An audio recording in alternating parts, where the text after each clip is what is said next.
Buenas tardes, profesora. Buenas tardes, compañeros. Nos encontramos afuera de la casa de Claudia Morales. Nosotros les vamos a hablar sobre los conservadores y los integrantes son Bárbara Zamora, Claudia Morales y Pía Bravo. Como les mencioné anteriormente, nosotros vamos a hablar de los conservadores. Su concepto se encuentra dentro del artículo 446 del Código Orgánico de Tribunales. Se puede definir a los conservadores de bienes de raíces como ministros de fe, encargados de los registros conservatorios de bienes de raíces, cuyo objeto principal es mantener la historia de la propiedad inmueble y otorgar una completa publicidad a los gravámenes que pueden afectar a los bienes raíces, tal y como lo consagra el artículo 446 del Código Orgánico de Tribunales, el cual dispone: son conservadores los ministros de fe encargados de los registros conservatorios, de bienes de raíces, de comercio, de minas, de accionistas, de sociedades propiamente mineras, de asociaciones canalistas, de prenda agraria, de prenda industrial, de especial de prenda y demás que le encomienden las leyes. Como antecedente histórico del conservador de bienes raíces, debemos saber que en el año 1857 se reglamentó su función en virtud de lo dispuesto en el artículo 695 del Código Civil. Dicho reglamento fue redactado por Alejo Valenzuela y firmado por el presidente Pedro Montt y ministro Waldo Silva. Pero este reglamento no comenzó a regir sino que hasta el 1 de enero de 1859. El contenido del reglamento no fue modificado sino que hasta en 1989, debido a que en el Código Orgánico de Tribunales se fijaron nuevos territorios jurisdiccionales en base a la Ley 18.776. El reglamento no ha sufrido grandes modificaciones, solamente que con el transcurso de los años se ha modificado a modo de darle a los clientes un mejor funcionamiento y eficiencia debido a las nuevas tecnologías implementadas. También hay dos unidades dentro del conservador de bienes raíces que se destacan. Una de ellas es la sección de servicios remotos, la cual es a función de que los usuarios vía correo electrónico puedan atender consultas sobre la tramitación de documentos.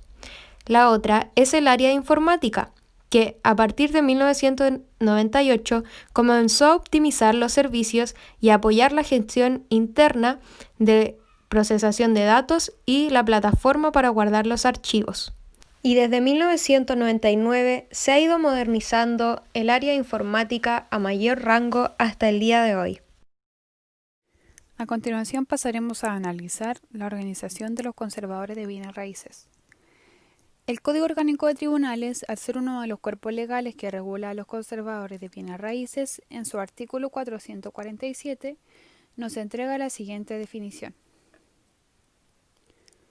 Habrá un conservador en cada comuna o agrupación de comunas que constituye el territorio jurisdiccional de Juzgado de Letras.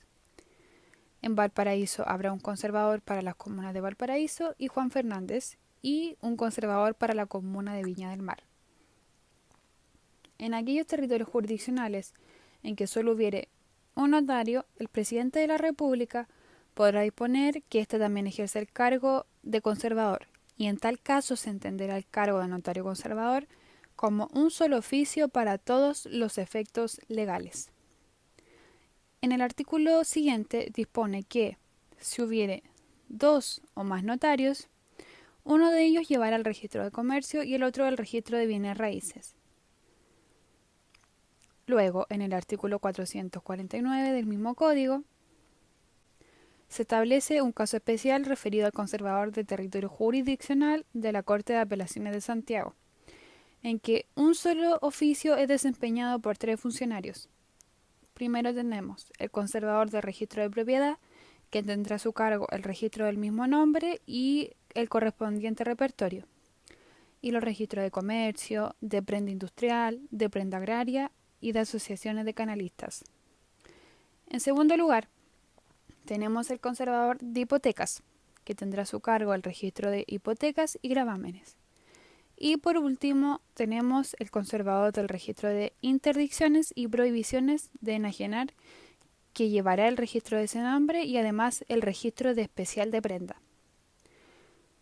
Cada uno de estos funcionarios Intervendrá en las inscripciones, certificaciones, daciones de copia y demás actos o diligencias que competen a sus respectivos registros. En el caso de que alguno de los conservadores mencionados anteriormente llegase a faltar o se encontrase inhabilitado para el ejercicio de sus funciones, tendrá que ser reemplazado por los otros conservadores conforme al orden de antigüedad.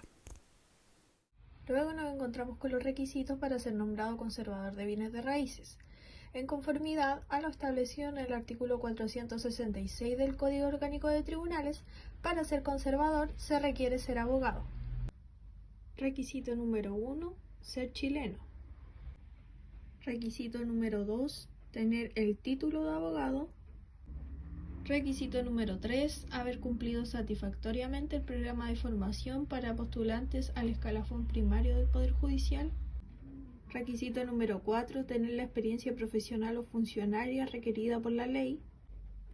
Requisito número 5 y último, no hallarse afectado por alguna de las incapacidades e inhabilidades que contemple la ley. Ahora nos corresponde analizar el nombramiento de los conservadores, para lo cual existe un reglamento que tiene por nombre el Reglamento del Registro Conservatorio de Bienes Raíces del año 1857. Y en su título segundo, respecto del nombramiento y funciones del conservador, en el artículo 7 establece que el registro conservatorio en cada departamento estará a cargo de un conservador, el cual es nombrado por el presidente de la República. Estos nombramientos se harán en personas que, después de haber manifestado competencia para el desempeño de sus obligaciones, hubieran cumplido con todos los requisitos establecidos para el nombramiento de escribano. Sin embargo, estas solemnidades y pruebas podrán omitirse si el nombramiento de conservador lo hace recaer el presidente de la República en abogado o escribano público. En el artículo 8 del mismo reglamento se establece que todo conservador, antes de entrar a ejercer su oficio, presentará ante la respectiva Corte de Apelaciones el mismo juramento que los escribanos. En ningún caso, de acuerdo a lo previsto en el artículo 11 del mismo reglamento, podrá el conservador separarse definitivamente del oficio sin haber hecho entrega formal de él al sucesor. La entrega se hará por inventario formal, del cual se remitirá copia autorizada a la Corte de Apelaciones respectiva. Ahora hablaremos sobre las funciones del conservador de bienes raíces. Como objetivo principal, estos tienen mantener la historia de la propiedad inmueble y otorgar publicidad a los gravámenes que puedan afectar los bienes raíces. Entonces, ¿cómo operan los conservadores? Los conservadores operan a través de 3 libros, que el primero es el de repertorio, el segundo es el de registro y el tercero es el de índice general. ¿Cómo funcionan los registros? Los registros funcionan con arreglo a la ley. Esto constituye el catastro jurídico que forma el conservador por medio de las inscripciones, subinscripciones, archivos de planos, copias y certificados.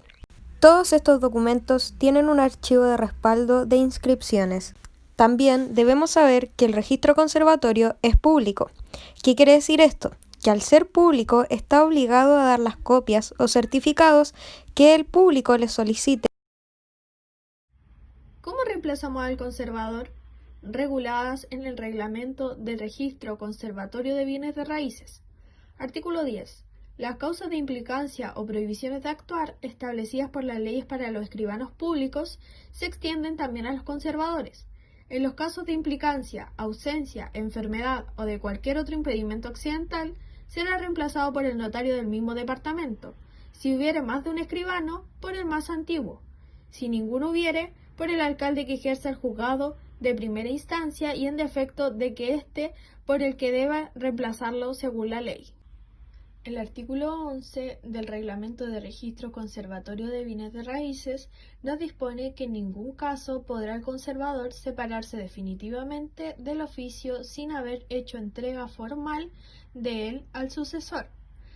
La entrega se hará por inventario formal, del cual se remitirá copia autorizada a la Corte de Apelaciones respectiva. Ahora analizaremos los títulos que deben y pueden inscribirse en el registro conservatorio. Para ello, nos remitiremos al artículo 52 del Código Orgánico de Tribunales, el cual nos establece lo siguiente.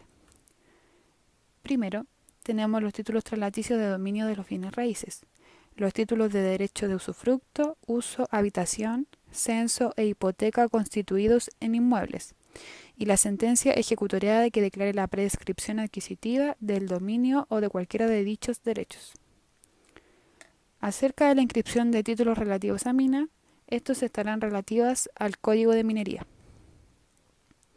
También tenemos la constitución de los fideicomisos, que comprendan o afecten bienes raíces, la del usufructo, uso y habitación que hayan de recaer sobre inmuebles por acto entre vivos, la constitución, división y reducción de la redención del censo, la constitución de censo vitalicio y la constitución de la hipoteca. Las reglas relativas a la hipoteca de naves pertenecen al Código de Comercio. Luego tenemos la renuncia de cualquiera de los derechos enumerados anteriormente, también pertenecerán a este registro conservatorio. En cuarto lugar, tenemos los decretos de interdicción provisoria y definitiva, el de rehabilitación del disipador y demente, el que confiera la posesión definitiva de los bienes del desaparecido y el que conceda el beneficio de separación de bienes según el artículo 1385 establecido en el Código Civil. Además, deben inscribirse títulos que no se señalan en el artículo recién mencionado, tales como sucesión por causa de muerte, la adquisición de la servidumbre de alcantarillado en predio urbano y la resolución que otorga el título saneado de un inmueble, en virtud del Decreto Ley 2695, más los que señalare la ley. Luego tenemos que, conforme al artículo 53 del Código Orgánico de Tribunales, pueden inscribirse toda condición suspensiva o resolutoria del dominio de bienes inmuebles o de otros derechos reales constituidos sobre ellos. Todo gravamen impuesto en ellos que no sea de los mencionados en los números primero y segundo del artículo anterior, como las servidumbres, el arrendamiento en el caso del artículo 1962 del Código Civil y cualquier otro acto o contrato cuya inscripción sea permitida por la ley. También tenemos todo impedimento o prohibición referente a inmuebles, sea convencional, legal o judicial, que embarace o limite de cualquier modo el libre ejercicio del derecho de enajenar, y son de la segunda clase el embargo, cesión de bienes, secuestro, litigo, entre otros. También es necesario mencionar el modo de proceder a las inscripciones en un registro conservatorio. Y el modo de hacerlo está reglamentado desde los artículos 54 al artículo 69 del Reglamento del Registro Conservatorio de Bienes Raíces. Sin perjuicio de lo dispuesto en estos artículos, se puede sintetizar en la exhibición de copia auténtica del título respectivo o de la sentencia judicial con su certificado de ejecutoriedad, conservador de bienes raíces, relativo a la comuna donde se encuentre el inmueble. Aunque el reglamento del registro conservatorio de bienes raíces no lo estipule de manera taxativa, solo se aceptan las inscripciones derivadas de instrumentos públicos o resoluciones ejecutoriadas y debidamente certificadas.